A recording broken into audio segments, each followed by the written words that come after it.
बऱ्याच लोकांना आपल्या दैनंदिन आयुष्यामध्ये खूप साऱ्या आरोग्याच्या समस्या असतात. ज्यावेळी आपल्याला खूप साऱ्या समस्या असतात, कुठलीही गोष्ट आपल्याला उपयोगी पडत नाही, त्यावेळी आपल्या मदतीला आयुर्वेद येतं. आयुर्वेदामध्ये अनेक वनस्पती सांगितलेल्या आहेत, ज्या आपल्या आरोग्यासाठी अतिशय उत्तम आहेत. आज आपण अशाच एका वनस्पतीबद्दल माहिती बघणार आहोत. ही वनस्पती जी आहे ही आपल्या सर्वांना परिचित आहे. आपल्या आजूबाजूला देखील ही झाडे आहेत, परंतु त्याचे औषधी गुणधर्म आपल्याला माहिती नसल्यामुळे आपण त्याकडे दुर्लक्ष करत आलेलो असतो. तर आजच्या व्हिडिओमध्ये आपण अशाच एका आयुर्वेदिक झाडाचा उपयोग पाहणार आहोत. तर ते झाड म्हणजे चिंचेचं झाड आहे. चिंचेचं झाड आपल्या सर्वांना माहिती आहे, आपल्या सर्वांना परिचयाचं आहे. आपल्यासाठी कुणासाठीही चिंचेचं झाड हे नवीन नाही. तर आज आपण चिंचेच्या झाडाची जी पानं आहेत, चिंचा आहेत, याचा कुठल्या कुठल्या आपण आजारावरती, कुठल्या कुठल्या दुखण्यावरती आपण उपयोग करू शकतो ते आपण पाहणार आहोत. आता जर बघा की आपल्याला एखादी गोष्ट आपल्या हातापायाला आपल्याला लागली असेल, आपला पाय मुरगळला असेल किंवा सुजला असेल, तर अशा वेळी काय करायचं की चिंचेची जी पानं आहेत ही वाटून घ्यायचे, त्याची एकदम चटणी बनवून त्यामध्ये आपल्याला सैंधव मीठ घालून हलकं गरम करून त्या आपल्याला ज्या ठिकाणी दुखणं झालं आहे, आपला पाय सुजला असेल, हात सुजला असेल किंवा कुठल्याही भागावर त्या ठिकाणी आपल्याला एक त्याचा लेप लावायचा आहे. आणि हा लेप लावल्यानंतर आपल्याला नक्कीच त्यामधून आराम पाहायला मिळतो. दुसरी गोष्ट म्हणजे बऱ्याच लोकांना भूक लागत नाही. भूक लागण्यासाठी वेगवेगळी टॉनिक वापरली जातात. आता भूक लागण्याची समस्या जर असेल, भूक न लागण्याची समस्या, भूक लागत नसेल, तर अशा वेळी काय करायचं की चिंचेची जी कोवळी पानं आहेत, ही कोवळी पानं आपल्याला तोडून घ्यायची आहेत, ती वाटून घ्यायची आहेत आणि त्यामध्ये आपल्याला थोडंसं काळं मीठ घालायचं आहे आणि दिवसातून 2 वेळा असं आपल्याला एक अंदाजे 10 ग्रॅमच्या आसपास आपल्याला त्याचं सेवन करायचं आहे. यामुळे काय होतं की आपल्या शरीरामध्ये आपल्याला खूप चांगली भूक लागते. कुठलंही टॉनिक घेण्याची, कुठल्याही इतर गोष्टींची आपल्याला गरज पडत नाही. चिंचेप्रमाणे चिंचेच्या पानामध्ये व्हिटॅमिन सी हे भरपूर प्रमाणात असतं. त्यामुळे आपल्याला जर कुठला त्वचारोग झाला असेल तर त्यामध्ये देखील हे खूप फायदेशीर ठरतं.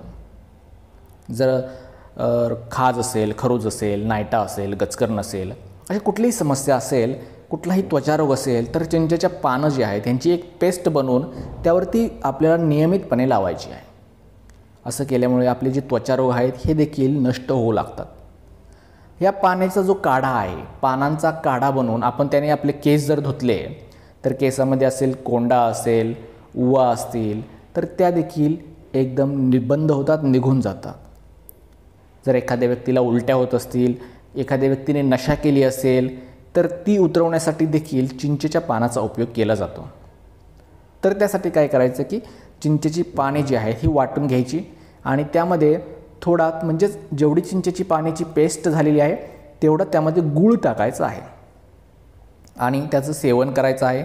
मग कुठल्याही प्रकारची नशा असेल तर ती नशा जी आहे ही यामुळे उतरू लागते.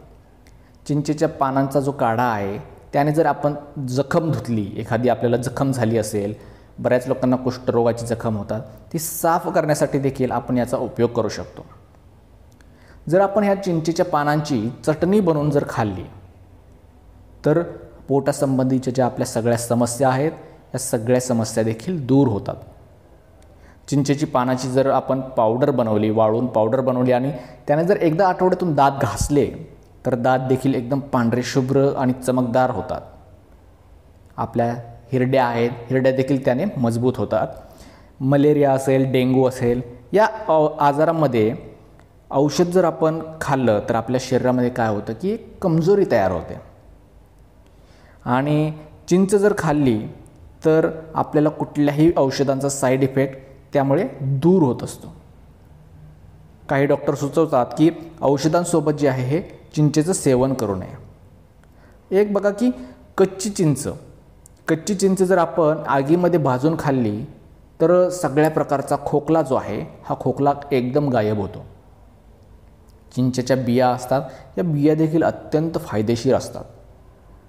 बऱ्याच लोकांना धातू समस्या असतात, कमजोरी असते, शीघ्रपतन यासारख्या अनेक समस्या असतात आणि चिंचेच्या बियांची पावडर यामध्ये अतिशय गुणकारी ठरते. तर त्या चिंचेच्या बिया आहेत त्याचा कसा उपयोग करायचा तर बघा की या बिया ज्या आहेत या आपल्याला उकळून घ्यायच्या. उकळून घेतल्यानंतर त्याची जी वरची काळी साल आहे ही काढून टाकायची आणि आतमध्ये जो गर आहे हा उन्हामध्ये आपल्याला वाळून घ्यायचा आहे आणि नंतर मिक्सरमध्ये त्याची पावडर बनवून घ्यायची. या पावडरमध्ये तेवढेच प्रमाणामध्ये खडीसाखर मिसळून आपल्याला एका डब्यामध्ये भरून ठेवायचं आणि 1 चमचा सकाळ 1 चमचा संध्याकाळ असं दुधासोबत आपल्याला याचं सेवन करायचं आहे. असं केल्यामुळे आपल्या ज्या सगळ्या लैंगिक समस्या आहेत ह्या सगळ्या दूर होतील. शुक्राणू वाढतील, वीर्य जे आहे हे एकदम घट्ट होईल. तर ही जी माहिती आहे तुम्हाला आवडली असेल तर व्हिडिओला नक्कीच लाईक करा आणि ही अतिशय महत्त्वाची माहिती इतर लोकांपर्यंत देखील नक्की शेअर करा. धन्यवाद.